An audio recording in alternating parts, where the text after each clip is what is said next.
أعوذ بالله من الشيطان الرجيم. بسم الله الرحمن الرحيم. سيقول السفهاء من الناس ما ولاهم عن قبلتهم التي كانوا عليها قل لله المشرق والمغرب يهدي من يشاء إلى صراط مستقيم. سورۃ البقرہ ہم نے شروع کیا تھا، دوسرا حصہ شروع تھا قل من کان عدوا لجبریل سے. اس کا بنیادی مضمون اور مرکزی مقصد اثبات الرسالت تھا. جناب رسول اللہ صلی اللہ علیہ وسلم کے رسالت کو ثابت کیا جا رہا تھا. رسالت پر جو 9 شبہات تھے مخالفین کی طرف سے، ان کے جوابات شروع تھے. سیقول السفہاء من الناس ما ولاهم عن قبلتهم التي، یہ سے 8واں اعتراض اور اس کا جواب. 8واں اعتراض یہ تھا کہ آپ کو خود اپنے دین میں شک ہے. کبھی بیت المقدس کی طرف منہ کر کے نماز پڑھتے ہو اور کبھی بیت اللہ کی طرف.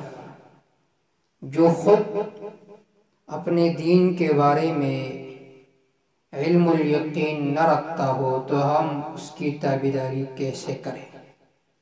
یہ ان کا بنیادی اعتراض تھا.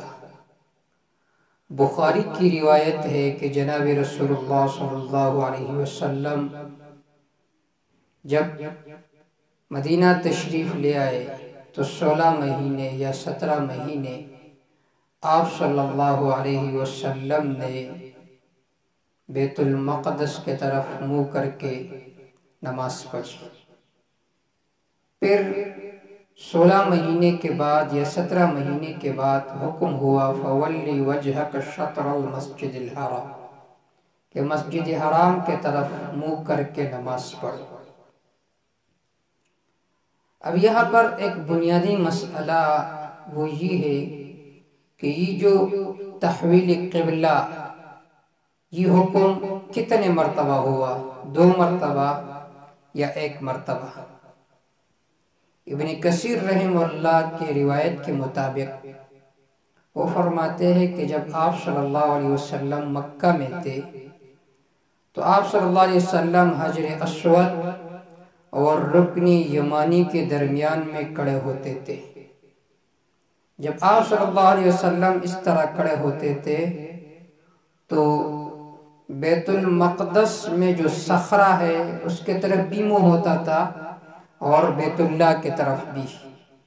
پھر جب آپ صلی اللہ علیہ وسلم مدینہ تشریف لے آئے تو جب آپ صلی اللہ علیہ وسلم مکہ کے طرف بیت اللہ کے طرف منہ کر کے نماز پڑھتے تھے تو جو صخرہ ہے بیت المقدس کا اس کے طرف پیٹ آتا تھا. اگر بیت المقدس کے طرف منہ کر کے نماز پڑھتے تو بیت اللہ کے طرف پیٹ آتا تھا. تو کیونکہ مدینہ میں یہ جو بیت المقدس ہے یہ شمال کی طرف ہے اور بیت اللہ جنوب کی طرف ہے، اور مکہ میں جب آپ صلی اللہ علیہ وسلم رکن یمانی اور حجر اسود کے درمیان کھڑے ہوتے تھے تو دونوں سامنے ہوتے تھے، دونوں قبلے. تو وہاں پر دونوں پر عمل ممکن تھا، یہاں پر عمل ممکن نہیں تھا. تو اس وجہ سے حکم ہوا کہ آپ بیت المقدس کے طرف منہ کر کے نماز پڑھیں. آپ صلی اللہ علیہ وسلم نے 16 یا 17 مہینے بیت المقدس کے طرف منہ کر کے نماز پڑھ لیا.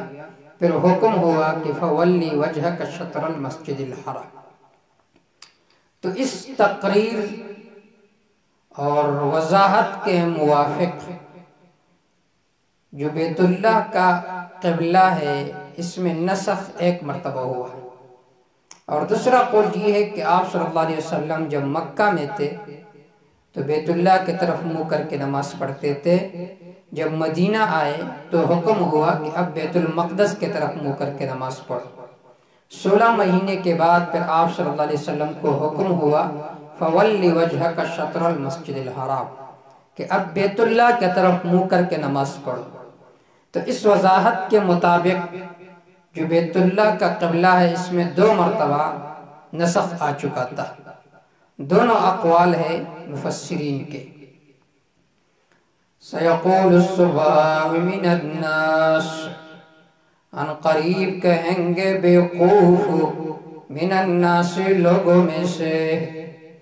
یہ سین یا استقبال کے لیے مطلب یہ ہے کہ اللہ رب العزت بطور پیشنگوئی کے آپ صلی اللہ علیہ وسلم کو فرماتے ہیں جب تحویل قبلے کا حکم آئے گا تو لوگ اعتراض کریں گے۔ یا سین للتاکید ہے اور مضارع بمعنی ماضی کے ہے، اشارہ اس بات کے طرف جس طرح پہلے یہ لوگ اعتراض کر چکے ہیں تو قیامت تک یہ لوگ اس طرح اعتراضات کریں گے انبیاء علیہ السلام پر اور انبیاء علیہ السلام کے جو متبعین ہیں ان پر۔ کیا اعتراض کریں گے؟ ما واللہم کس چیز نے ان کو موڑ دیا، عن قبلتہم التی اس قبلے سے، کانو علیہا جس کے طرف وہ منہ کر کے نماز پڑھتے تھے۔ یہ اعتراض کریں گے کہ 17-16 مہینے انہوں نے بیت المقدس کے طرف نماز پڑھی، اب بیت اللہ کے طرف کیوں حکم ہوا؟ اس کے 4 جوابات ہیں، 2 اجمالی جواب ہے اور 2 تفصیلی۔ سب سے پہلا اجمالی جواب، قُلْ لِلَّهِ الْمَشْرِقُ وَالْمَغْرِبُ کہہ دیجئے اے میرے پیغمبر، لِلَّهِ الْمَشْرِقُ وَالْمَغْرِبُ خاص اللہ ہی کے لیے مشرق و مغرب کا اختیار ہے۔ کیا مطلب؟ لا تقدیس فی جہت من الجہات بل التقدس فی ایجاب حکم اللہ۔ فی ذاتی کسی چیز میں تقدس نہیں ہے کہ بیت اللہ کی طرف منہ کر کے جب ہم نماز پڑھتے ہیں اس جگہ میں کوئی تقدس نہیں ہے، بلکہ تقدس اللہ کے حکم کے ماننے میں ہے۔ ہم بیت اللہ کے طرف منہ کر کے نماز اس لیے پڑھتے ہیں کیونکہ اللہ کا حکم ہے۔ قُلْ لِلَّهِ الْمَشْرِقُ وَالْمَغْرِبُ يَهْدِي مَن يَشَاءُ إِلَى صِرَاطٍ مُسْتَقِيمٍ رہنمائی فرماتے ہیں اللہ جس کو چاہتا ہے إِلَى صِرَاطٍ مُسْتَقِيمٍ سیدھی راہ کے طرف۔ وَكَذَلِكَ جَعَلْنَاكُمْ أُمَّةً وَسَطًا اس آیت کے 2 ترجمے ہیں۔ پہلا ترجمہ یہ ہے کہ کاف للتشبیہ، کاف تشبیہ کے لیے ہے، مطلب یہ ہے کما جعلنا قبلتکم متوسطا بین المشرق والمغرب جس طرح ہم نے تمہارا قبلہ متوسط بنایا مشرق اور مغرب کے درمیان، کذالک جعلناکم امۃ وسطا اس طرح ہم نے تم کو بنایا ہے ایک معتدل امت، وسطا عدلا وخیارا تفسیر میں ابن جوزی معنی فرماتے ہیں وسطا عدلا وخیارا تم ایک معتدل امت ہو، بہترین امت ہو۔ دوسرا ترجمہ امام المفسرین علامہ حسین علی الوانی رحمہ اللہ فرماتے ہیں کاف لبیان الکمال یہ ہمارا کمال ہے کہ ہم نے تم کو ایک معتدل امت بنایا ہے، اس میں تمہارا کوئی کمال نہیں ہے۔ لِتَكُونُوا شُهَدَاءَ عَلَى النَّاسِ الناس، تاکہ ہو جاؤ تم شہداء حق بیان کرنے والے علی الناس لوگوں کے اوپر، تاکہ لوگوں کے سامنے حق مسئلہ بیان کرو، وَيَكُونَ الرَّسُولُ عَلَيْكُمْ شَهِيدًا، ہو جائے اللہ کا رسول تمہارے اوپر شہیداً حق بیان کرنے والا۔ دیکھیے یہ جو آیت ہے، اس آیت کا ترجمہ بعض حضرات کرتے ہیں شہیداً بمعنی گواہ، پھر وہ یہ اعتراض اٹھاتے ہیں کہ گواہ تو اس کو کہا جاتا ہے جو کسی معاملے کے وقت موجود ہو تب وہ گواہی دیتا ہے۔ تو ان کے اعتراض کا حاصل یہ ہے کہ جب گواہ کے لیے حضور شرط ہے، حاضری اور وجود، اور آپ صلی اللہ علیہ وسلم کے لیے اللہ نے شہید کا لفظ استعمال کیا، تو معلوم ہوا کہ آپ صلی اللہ علیہ وسلم گواہی دیں گے، تو معلوم ہوا کہ آپ صلی اللہ علیہ وسلم حاضر و ناظر ہیں۔ قطع نظر اس بات کی کہ ہم اس کا کوئی اور ترجمہ ذکر کریں، ہم ان کے اس اعتراض کو توڑنا چاہتے ہیں۔ قرآن مجید میں شہید کا لفظ استعمال ہوگا، لیکن اس وقت اور اس سانحے میں آدمی موجود نہیں ہوگا۔ بطور نمونہ خروار سورۃ یوسف نکالیے، سورۃ یوسف بطور نمونہ پارہ نمبر 12 سورۃ یوسف، اس میں گواہ کا لفظ ذکر ہے کہ ایک آدمی نے گواہی دی لیکن معاملے کے وقت وہ موجود نہیں تھا۔ پارہ نمبر 12 آیت نمبر 26، قال ہی راودتنی عن نفسی، فرمانے لگے یوسف علیہ السلام کہ اسی نے مجھے ورغلایا تھا میرے نفس کے بارے میں۔ وَشَهِدَ شَاهِدٌ مِّنْ أَهْلِهَا، گواہی دی ایک گواہی دینے والے نے، من أَهْلِهَا اس خاتون کے اہل میں سے، عزیز مصر کا خاص آدمی تک اس نے گواہی دی کہ یوسف صادق ہے۔ دیکھیے اس وقت وہ آدمی عین معاملے کے وقت موجود نہیں تھا، پھر بھی اس کی گواہی معتبر۔ تو گواہ کے لیے اس وقت موجود ہونا کوئی لازمی اور ضروری نہیں ہے۔ وَشَهِدَ شَاهِدٌ مِّنْ أَهْلِهَا وَيَكُونَ الرَّسُولُ عَلَيْكُمْ شَهِيدًا، ہوگا رسول تمہارے اوپر گواہ۔ دوسری بات، آپ صلی اللہ علیہ وسلم گواہ ہوں گے،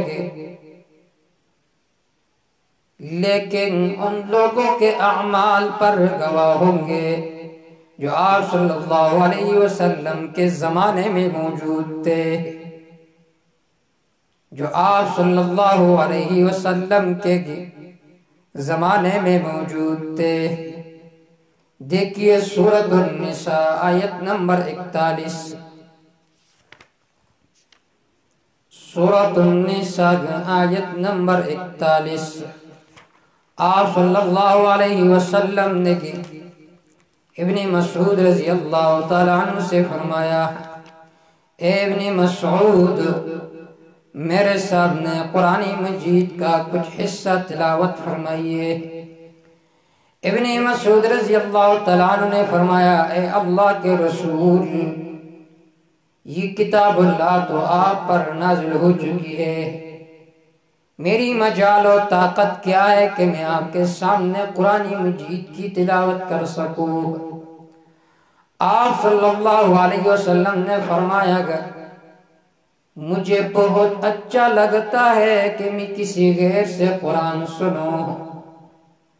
حضرت ابن مسعود رضی اللہ تعالیٰ عنہ فرماتے میں نے قرآن مجید کی کچھ آیات تلاوت کی سورۃ النساء کے، جب آیت نمبر 41 تک پہنچا فَكَيْفَ إِذَا جِئْنَا مِنْ كُلِّ أُمَّةٍ بِشَهِيدٍ وَجِئْنَا بِكَ عَلَى هَؤُلَاءِ شَهِيدًا، ان لوگوں کی کس طرح حالت ہوگی اذا جئنا، جب ہم لے آئیں گے من کل امت، ہر امت سے بشہید ایک گواہ، وجئنا بک علی ہؤلاء شہیدا، ہم آپ کو حاضر کریں گے ان موجود لوگوں پر گواہ۔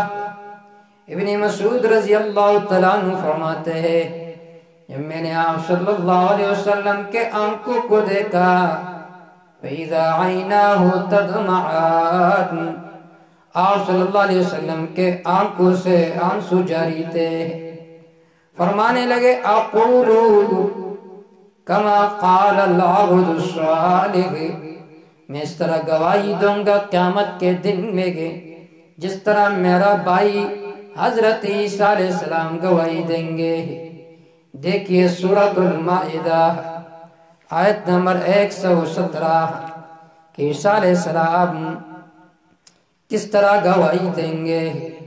پارہ نمبر 7 وَإِذْ قَالَ اللَّهُ يَا عِيسَى ابْنَ مَرْيَمَ،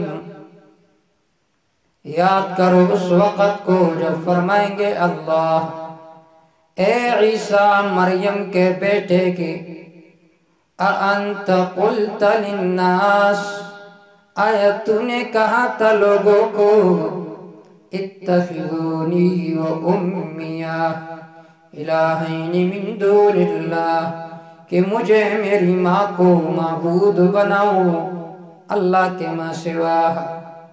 عیسیٰ علیہ السلام جواب فرمائیں گے سبحانک، توبہ توبہ آپ تو شریک سے پاک ہے۔ دوسرا جواب ما یکون لی ان اقول ما لیس لی بحق، میرا مناسب نہیں ہے، میرے شان کے ساتھ یہ بات نہیں سجتی کہ وہ بات کہو جو میرے مناسب نہیں ہے۔ تیسرا جواب ان کنت قلتہ فقد علمت، اگر بالفرض میں نے یہ بات کہی ہے تو آپ تو خوب جانتے ہیں، کیونکہ تعلم ما فی نفسی ولا اعلم ما فی نفسک، آپ میری اندر والی بات کو تو جانتے ہیں لیکن میں آپ کے اندر والی بات نہیں جانتا۔ انک انت علام الغیوب، یقیناً آپ ہی چھپی ہوئی باتوں کو جاننے والے ہیں۔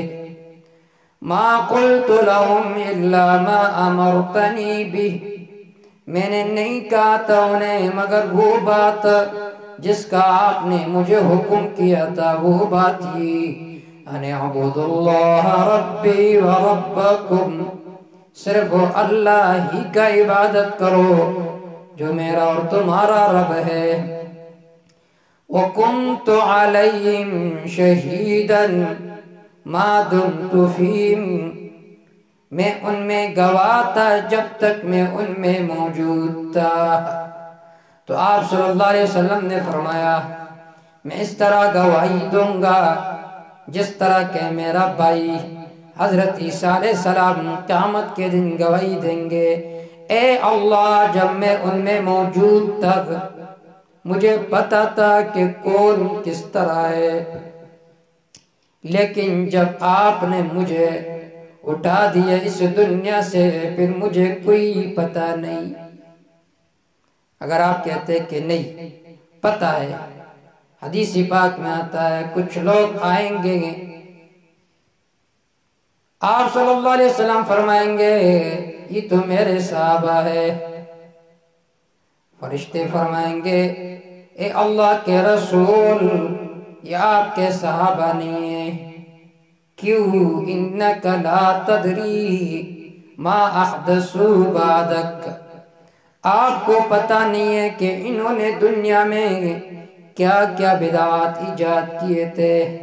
آپ صلی اللہ علیہ وسلم فرمائیں گے سحقاً سحقاً سحقاً، ان کے لیے ہلاکت ہے، ان کے لیے ہلاکت ہے۔ آپ کہتے ہو کہ آپ صلی اللہ علیہ وسلم ہر جگہ حاضر و ناظر ہے، تو پھر آپ صلی اللہ علیہ وسلم یہ کیوں فرمائیں گے کہ ان کے لیے ہلاکت ہے؟ اور فرشتے ان سے یہ کہتے انک لا تدری ما احدث بعدک، آپ کے جانے کے بعد انہوں نے جو کچھ کیا آپ کو پتہ نہیں تھا، تم تو کہتے ہو پیغمبر حاضر و ناظر ہے، تو پھر تو پتہ ہونا چاہیے تھا۔ تو اگر شہادت سے مراد اخروی شہادت مراد لی جائے تو پھر بھی اس سے یہ مسئلہ ثابت کرنا کہ آپ صلی اللہ علیہ وسلم حاضر و ناظر ہے، یہ بہت بڑی جسارت اور حماقت اور جہالت ہے۔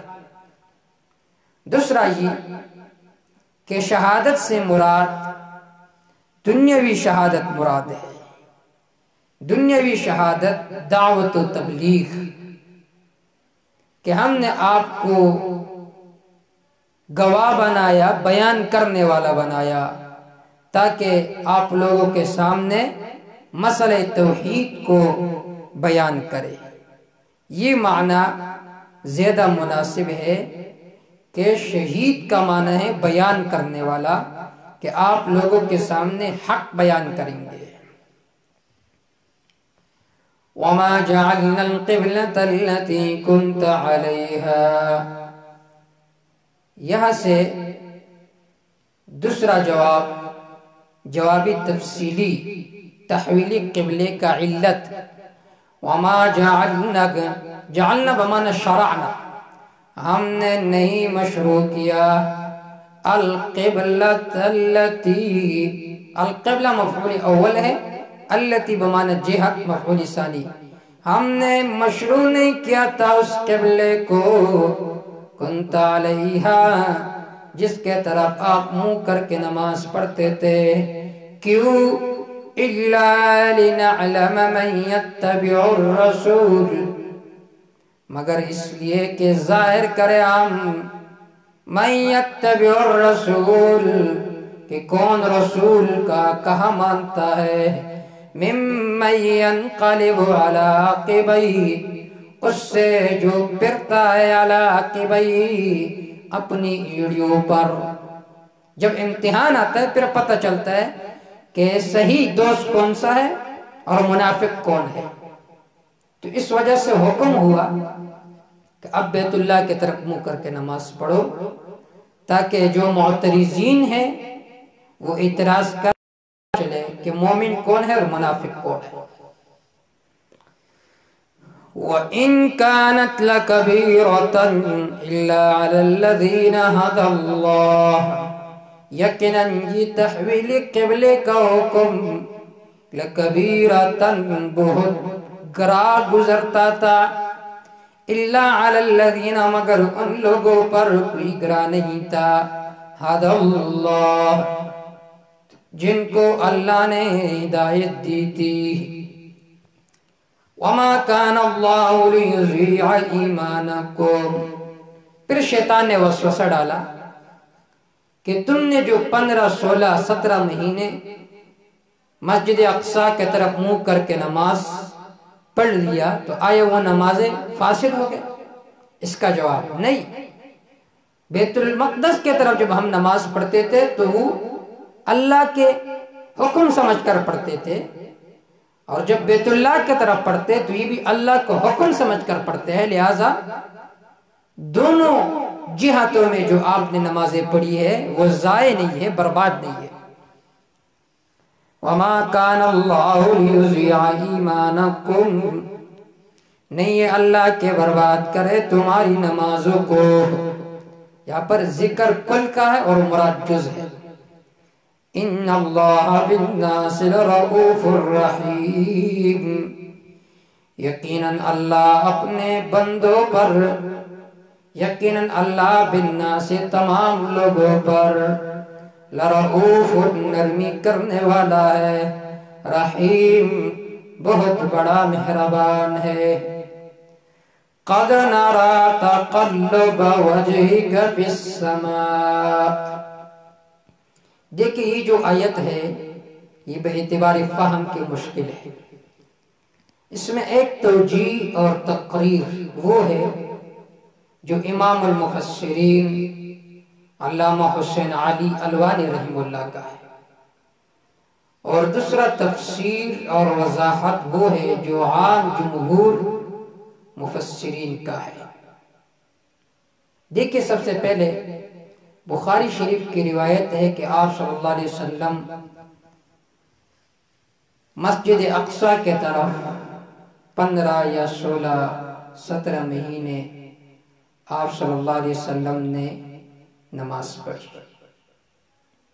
لیکن ان 15-16 مہینوں میں آپ صلی اللہ علیہ وسلم بار بار اوپر آسمان کی طرف دیکھتے تھے کہ کب اللہ کا حکم آئے گا کہ فَوَلِّ وَجْهَكَ شَطْرَ الْمَسْجِدِ الْحَرَامِ، کیونکہ آپ صلی اللہ علیہ وسلم اس قبلے کے ساتھ مانوس تھے۔ وہ قبلہ بابا ابراہیم کا قبلہ تھا، بلکہ ابن جریر رحمہ اللہ نے ابو العالیہ سے یہ روایت نقل کیا ہے کہ موسیٰ علیہ السلام کا قبلہ بھی صخرہ نہیں تھا، بلکہ موسیٰ علیہ السلام صخرہ کے قریب کھڑے ہوتے تھے اور کعبے کی طرف حضرت موسیٰ علیہ السلام منہ کر کے نماز پڑھتے تھے۔ اسی طرح مسجد صالح میں قبلہ کعبہ کی طرف تھا، تو اس سے معلوم ہوا کہ یہودیوں کا قبلہ وہ بھی صخرہ نہیں تھا۔ اسی طرح نصارہ نے بیت الشرق کو اپنے طرف سے قبلہ بنایا، دراصل عیسیٰ علیہ السلام بھی بیت اللہ کی طرف منہ کر کے نماز پڑھتے تھے۔ یہ جو لوگ کہتے ہیں کہ ہمارا پرانا قبلہ کفار کے پنجوں میں ہے، یہ بات ٹھیک نہیں ہے۔ سب سے پرانا قبلہ ان اول بیت وضع للناس للذی ببکہ، سب سے پہلا قبلہ وہ بیت اللہ تھا۔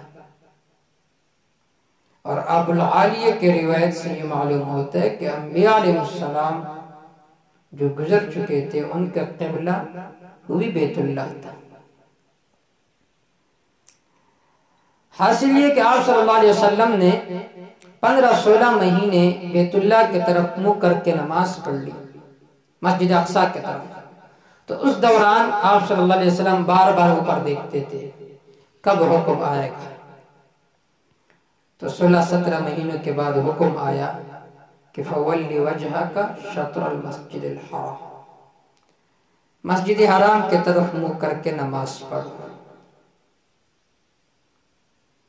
اس حدیث سے یہ معلوم ہوتا ہے، اور اس قرآن مجید کے آیت کا ترجمہ میں پڑھ کر آپ کو سناتا ہوں، اس سے کچھ اور معلوم ہوتا ہے۔ قَدْ نَرَى تَقَلُّبَ وَجْهِكَ فِي السَّمَاءِ، تحقیق ہم دیکھتے ہیں آپ کے چہرے کا اوپر آسمان کے طرف بار بار پلٹنا، بار بار آپ صلی اللہ علیہ وسلم پلٹ کر دیکھتے تھے۔ فَلَنُوَلِّيَنَّكَ قِبْلَةً، پس ہم پیر دیں گے آپ کو قبلے کے طرف، تَرْضَاهَا، جس کو آپ پسند فرمائیں گے۔ علامہ حسین علی رحمہ اللہ فرماتے کہ دیکھیے حدیث میں تو یہ کہ شروع میں آپ صلی اللہ علیہ وسلم اوپر آسمان کی طرف دیکھتے تھے، لیکن آخری وقت میں جب 16 مہینے 17 مہینے ہو گئے، آپ صلی اللہ علیہ وسلم پھر دل میں آپ صلی اللہ علیہ وسلم یہ پسند کرتے تھے کہ اب یہ جو قبلہ ہے بیت المقدس یہ ہمیشہ رہے، کیونکہ اگر اب حکم ہوگا بیت اللہ کی طرف نماز پڑھنے کا تو جو یہود ہے وہ دوبارہ مرتد ہو جائے گا۔ بطور دلیل کے پیش کرتے کہ دیکھ یہاں پر فرماتے ترضاها، جس کو آپ پسند فرمائیں گے، جس کو آپ پسند فرمائیں گے، تو بیت اللہ کو تو آپ صلی اللہ علیہ وسلم پہلے سے پسند فرماتے تھے، جس طرح کے حدیث سے معلوم ہوتا ہے، لیکن آخری وقت میں آپ صلی اللہ علیہ وسلم یہ سمجھتے تھے کہ اگر اب حکم ہو جائے بیت اللہ کے طرف نماز پڑھو تو یہود مرتد ہو جائیں گے، اس وجہ سے آپ صلی اللہ علیہ وسلم اس وقت یہ پسند فرماتے تھے کہ یہی قبلہ ہمیشہ رہے۔ تو اللہ نے فرمایا ترضاها، آپ بیت اللہ کو پسند کریں گے آئندہ۔ پھر ان پر یہ اعتراض وارد ہوتا ہے کہ یہاں پر تقلب کا لفظ ہے، تقلب کا معنی ہے بار بار اوپر پلٹنا، دیکھنا،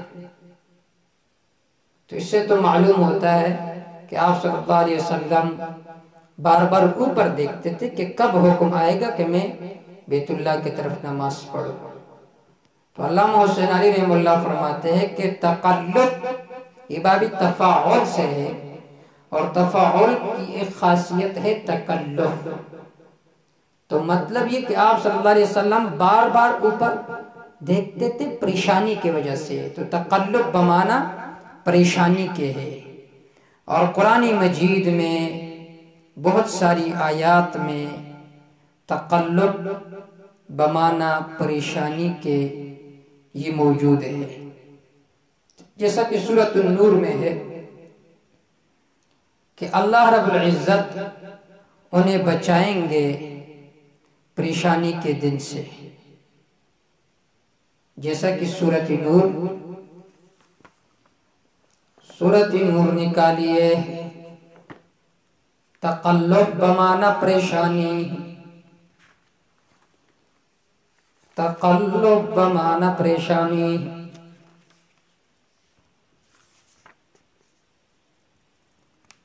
سورۃ النور پارہ نمبر 18 آیت نمبر 37، یخافون یوما تتقلب فیہ القلوب والابصار، ڈرتے یہ لوگ اس دن کے عذاب سے جس میں دل اور آنکھیں پریشان ہوں گے۔ یہاں پر تقلب کا لفظ ذکر ہے بمانا پریشان ہونا، اس طرح یہاں پر بھی تقلب بمانا پریشانی۔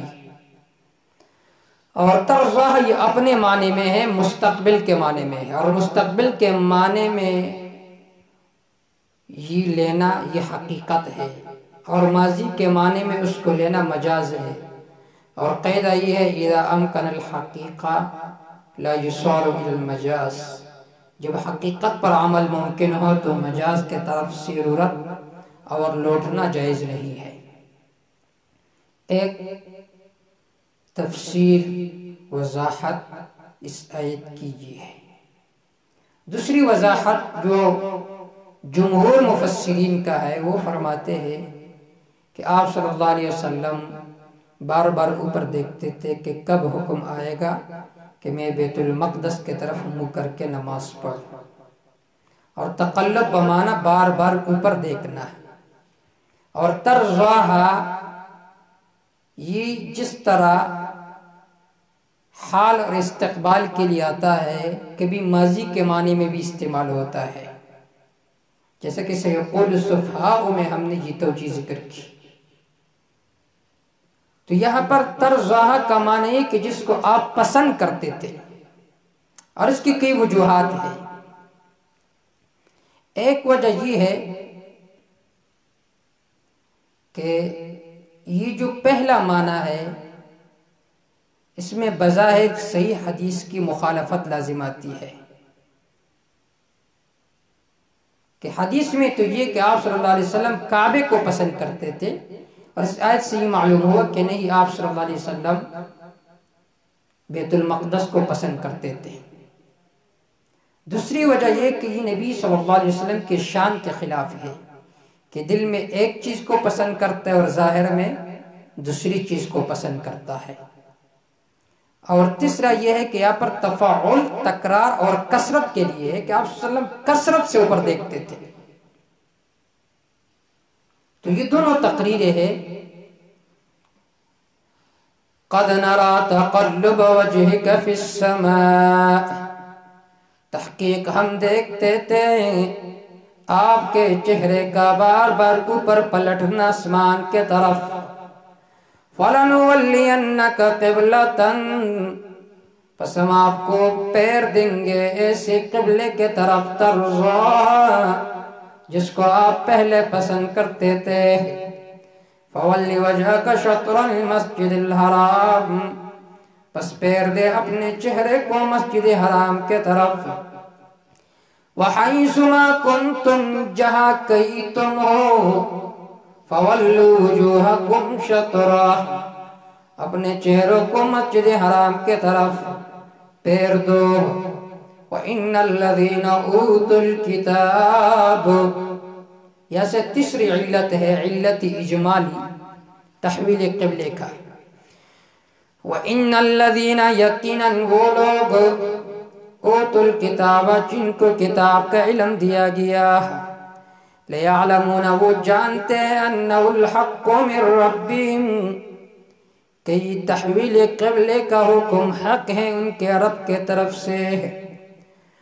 وَمَا اللَّهُ بِغَافِلٍ عَمَّا يَعْمَلُونَ، اللہ ان اعمال سے بے خبر نہیں ہے جن کو یہ لوگ کرتے ہیں۔ وَلَئِنْ أَتَيْتَ الَّذِينَ أُوتُوا الْكِتَابَ، اگر آپ لے کر آئے ان لوگوں کو جن کو کتاب دی گئی ہے، بِكُلِّ آیَةٍ، ہر قسم نشانی، مَا تَبِعُوا قِبْلَتَكَ، پھر بھی یہ لوگ آپ کے قبلے کی تابعداری نہیں کریں گے۔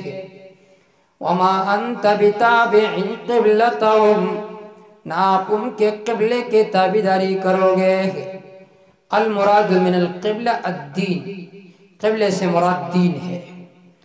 وَمَا بَعْضٌ بِتَابِعٍ قِبْلَةَ بَعْضٍ، نہ ان کے بعض کے قبلے کی تابعداری کرنے والے ہیں۔ وَلَئِنِ اتَّبَعْتَ أَهْوَاءَهُمْ، اگر آپ نے تابعداری کی ان کی خواہشات کا، مِن بَعْدِ مَا جَاءَكَ مِنَ الْعِلْمِ، بعد اس کے کہ آ چکے آپ کے پاس علم وحی، إِنَّكَ إِذًا لَّمِنَ الظَّالِمِينَ، یقیناً اس وقت آپ ہوں گے نادانوں میں سے۔ الَّذِينَ آتَيْنَاهُمُ الْكِتَابَ، وہ لوگ جن کو ہم نے کتاب دی ہے، يَعْرِفُونَهُ، وہ جانتے ہیں اس کو، كَمَا يَعْرِفُونَ أَبْنَاءَهُمْ، جس طرح اپنے بیٹوں کو جانتے ہیں۔ يَعْرِفُونَهُ، أي يَعْرِفُونَ حقانیت القرآن، کہ وہ قرآن مجید کے حقانیت کو جانتے ہیں۔ یا يَعْرِفُونَهُ حقانیت محمد صلی اللہ علیہ وسلم، کہ وہ آپ صلی اللہ علیہ وسلم کے حقانیت کو جانتے ہیں۔ یا يَعْرِفُونَهُ ای تحویل القبلہ، وہ تحویل قبلہ کے حکم کو جانتے ہیں۔ وَإِنَّ فَرِيقًا مِّنْهُمْ لَيَكْتُمُونَ الْحَقَّ وَهُمْ يَعْلَمُونَ، یقیناً ایک جماعت ان میں سے، لَيَكْتُمُونَ الْحَقَّ، البتہ چھپاتے ہیں حق کو، وَهُمْ يَعْلَمُونَ، وہ جانتے کہ یہ حق ہے۔ الحق من ربک، حق ثابت ہے آپ کے رب کے طرف سے۔ فلا تکونن من الممترین، پس نہ ہو جائیے آپ شک کرنے والوں میں سے۔ یہ کنایہ ہے کیونکہ آپ صلی اللہ علیہ وسلم سے تو شک کا امکان بھی نہیں تھا، امت کو خطاب کیا جا رہا ہے۔ وَلِكُلِّ وِجْهَةٌ، لِكُلِّ کے اوپر تنوین جو ہے یہ مضافلے کے عوض میں ہے۔ وَلِكُلِّ قَوْمٍ وِجْهَةٌ، ہر ایک قوم کے لیے ایک قبلہ ہے، وہ مولیہ جس کے طرف وہ منہ کر کے نماز پڑھتی ہے۔ فاستبقوا الخیرات، پس تلوار کرو تم نیکیوں میں، ایک دوسرے سے سبقت حاصل کرو نیکی کے کاموں میں۔ اینما تکون، جا کہیں تم ہو، یأتی بکم اللہ جمیعا، اللہ تم سب کو حاضر کرے گا۔ ان اللہ علی کل شیء قدیر، یقیناً اللہ ہر چیز پر پوری قدرت رکھنے والا ہے۔ وَمِنْ حَيْثُ خَرَجْتَ، جہاں کہیں بھی ہو، وَمِنْ حَيْثُ خَرَجْتَ، جہاں کہیں سے اب نکلے، فَوَلِّ وَجْهَكَ شَطْرَ الْمَسْجِدِ الْحَرَامِ، منہ کرو مسجد حرام کے طرف، منہ کر کے نماز پڑھو مسجد حرام کے طرف۔ وَإِنَّهُ لَلْحَقُّ، یقیناً یہ تحویل قبلے کا حکم حق ہے، من ربک، آپ کے رب کے طرف سے۔ وَمَا اللَّهُ بِغَافِلٍ عَمَّا تَعْمَلُونَ، اللہ ان اعمال سے بے خبر نہیں ہے جن کو تم کرتے ہو۔ وَمِنْ حَيْثُ خَرَجْتَ، جہاں سے بھی آپ نکلے، فَوَلِّ وَجْهَكَ شَطْرَ الْمَسْجِدِ الْحَرَامِ، پس منہ کر کے نماز پڑھو مسجد حرام کے طرف۔ وَحَيْثُ مَا كُنْتُمْ، جہاں کہیں تم ہو، فَوَلُّوا وُجُوهَكُمْ شَطْرَهُ، پیر دو اپنے چہروں کو، شطرہ مسجد حرام کے طرف۔ دیکھیے یہاں پر ایک سوال ہے اور اس کا جواب، یہاں پر بار بار یہ ذکر فرمایا فَوَلُّوا وُجُوهَكُمْ فَوَلُّوا وُجُوهَكُمْ فَوَلُّوا وُجُوهَكُمْ، تو یہ تو تکرار ہے، اور تکرار شنیع چیز ہے۔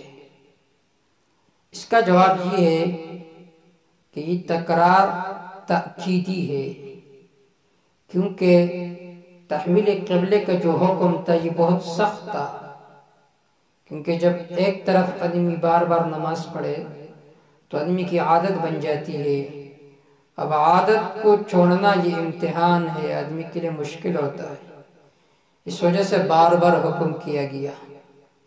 دوسرا جواب یہ ہے کہ یہ تکرار تأسیسی ہے، مطلب یہ کہ جب آپ مسجد حرام کے اندر ہے تو مسجد حرام کی طرف منہ کر کے نماز پڑھے، جب آپ مسجد حرام سے باہر ہیں، مکہ میں ہے، پھر بھی منہ کر کے نماز پڑھے مسجد حرام کے طرف، اور جب آپ مکہ سے بھی باہر ہے پھر بھی آپ منہ کر کے نماز پڑھے مسجد حرام کی طرف۔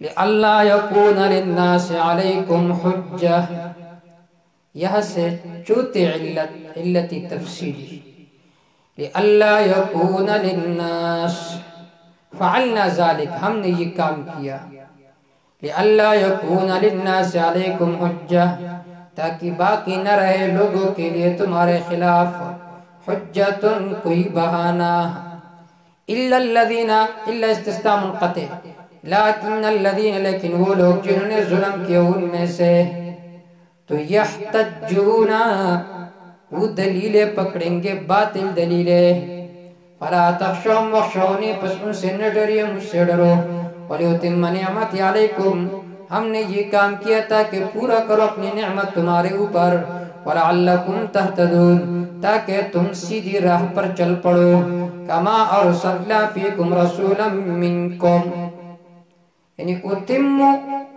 اتمام نعمتی، میں اپنی نعمت تمہارے اوپر پورا کروں گا، كَمَا أَرْسَلْنَا فِيكُمْ رَسُولًا مِّنْكُمْ، جس طرح ہم نے بھیجا تم میں ایک رسول، منکم جو تمہاری جنس میں سے، یتلو علیکم آیاتنا، جو تمہارے اوپر پڑھ پڑھ کر سناتے ہماری آیتیں، وَيُزَكِّيكُمْ، تمہارا تزکیہ کرتے ہیں برے اخلاق سے، وَيُعَلِّمُكُمُ الْكِتَابَ وَالْحِكْمَةِ، سکھاتے ہیں تمہیں قرآن و سنت، وَيُعَلِّمُكُمْ مَا لَمْ تَكُونُوا تَعْلَمُونَ، تمہیں سکھاتے وہ احکام جن کو تم نہیں جانتے تھے، فَاذْكُرُونِي أَذْكُرْكُمْ، پس مجھے یاد کیا کرو، اذکرکم، میں بھی تمہیں یاد کروں گا۔ کیا مطلب؟ فَاذْكُرُونِي بِالطَّاعَةِ، مجھے یاد کرو تابعداری کے ساتھ، اذکرکم، بالمغفرتی، میں تمہیں یاد کروں گا بخشش کے ساتھ، یا فذکرونی بالشکری، مجھے یاد کرو شکر کے ساتھ، اذکرکم بالنعمی، میں تمہیں یاد کروں گا نعمتیں دے کر۔ اس سورۃ ابراہیم آیت نمبر 7 میں ہے، لَإِن شَكَرْتُمْ لَأَزِيدَنَّكُمْ وَلَإِن كَفَرْتُمْ إِنَّ عَذَابِي لَشَدِيدٌ، اگر شکر ادا کرو گے تو نعمتوں میں اور اضافہ کروں گا۔ وَاشْكُرُوا لِي، میرا شکر ادا کرو، وَلَا تَكْفُرُونَ، میری ناشکری نہ کرو۔ اللہ کا شکر یہ ہے کہ اپنے اعضاء کو اللہ کے تابعداری میں لگاؤ، یہ ہے اللہ تعالیٰ کا شکر۔ اور اللہ تعالیٰ کی ناقدری یہ ہے کہ اپنے جسم کے اعضاء کو اللہ کے نافرمانی و عصیان میں لگائی جائے۔ اللہ تعالیٰ ہمیں قرآن و سنت پر عمل کرنے والے بنا دے۔ وما توفیق الا باللہ، علیہ توکلت و الیہ انیب۔